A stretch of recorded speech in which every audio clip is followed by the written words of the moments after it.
What it do, bruh? Talk of the town, Nintendo, Doc Trey, still holding it down, still make the best games, and you know this, bro. It's the truth. You don't like it, you can have that seatbelt. Capcom, my guy. This is what I like to hear. This is what the doctor likes to hear. This is what all Nintendo fans should like to hear. So, we've heard over the past few weeks that Nintendo is listening to third-party developers, are working hand in hand with them, and honestly, a lot of people were not having it. They was not believing that one bit. Well, today, we just got some proof that that's actually the case. So, there was a gamer conference or game developers conference, not GDC, but a game conference in Japan earlier today, which had a session hosted by a Nintendo rep and also or a Nintendo developer and also a developer at Capcom, and they were discussing the Nintendo Switch and Capcom's plans for the Nintendo Switch. Now I'm gonna post the link of the translation in the description so you guys can check it out, but I'm gonna just go over some of the big points of it because I know y'all niggas don't like reading. But you should still check it out because I'm not gonna go over everything that they said. Matter of fact, I'm kind of going off my memory right now. I'm not even looking at it. So, one big thing to note is that the cost of Nintendo Switch dev kits is extremely low. Really low. Like, apparently, a Nintendo Switch dev kit only costs around $450 American.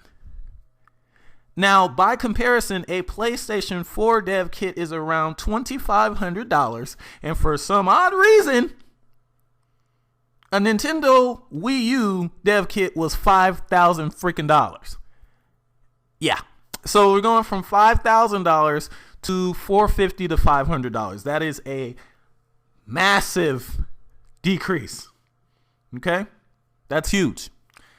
So dev kits are the dev kits don't even cost that much more than the freaking system does at retail. That's amazing. Okay, that's amazing.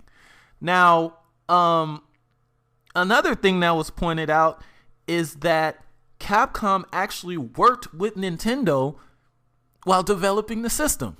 They actually were troubleshooting issues with the system together.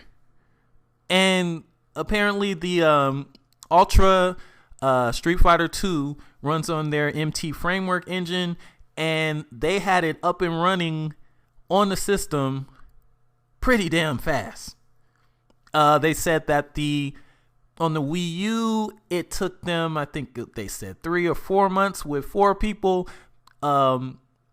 For the 3DS, and then for the Wii U, it was, what did they say, 4 people in 2 months or something? I don't know.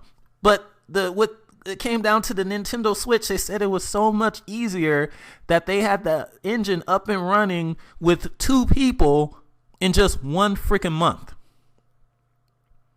That's great. Okay.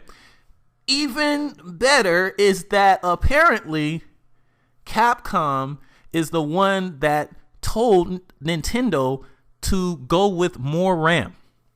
Yes, apparently the Nintendo Switch was about to come out with even less than 4 gigs of RAM. Now, I've seen a lot of people online saying, oh, damn, they were going to go with like 2 gigs like the Wii U. No, I doubt it. If you look at most of the devices similar in form factor to the Nintendo Switch, from any of those like tablets or any, even the NVIDIA Shield, most of those devices have no more than like 3 gigs of RAM. I actually went over that in a video already talking about the RAM amount. So 4 gigs is pretty much the highest that any similar device like that has. So apparently 4 gigs pleased Capcom, and they said that they were pretty happy with that. So sounds like by performance wise of the Switch, and the texture bandwidth, 4 gigs should be plenty. So good job to Capcom for suggesting that to Nintendo. You the real MVP for that, Capcom. Thanks a lot. So also, they say that they are going to, or they're looking into, or they're trying to port the Resident Evil engine to the Nintendo Switch. Yes, you heard that right. They are porting the Resident Evil 7 engine to the Nintendo Switch and plan to come out with AAA games, plan to support the system with AAA games. Right? But think about that for a second. You might want to say, oh, they're just saying that, but ask yourself this. Would they tell Nintendo, suggest to Nintendo that they up the system memory if they're just going to come out with quick ports of 3DS, Monster Hunter, and Street Fighter 2? Does that make sense to you? Probably not, right? So, yeah. Sounds like they are going to be bringing some heavy hitters to the Switch. And I appreciate what Capcom did and what Capcom is doing. I have been keeping an eye out on Ultra Street Fighter 2, but I was undecided how soon I was going to get it, or if I was going to get it day one or not. But after hearing this great news, Capcom,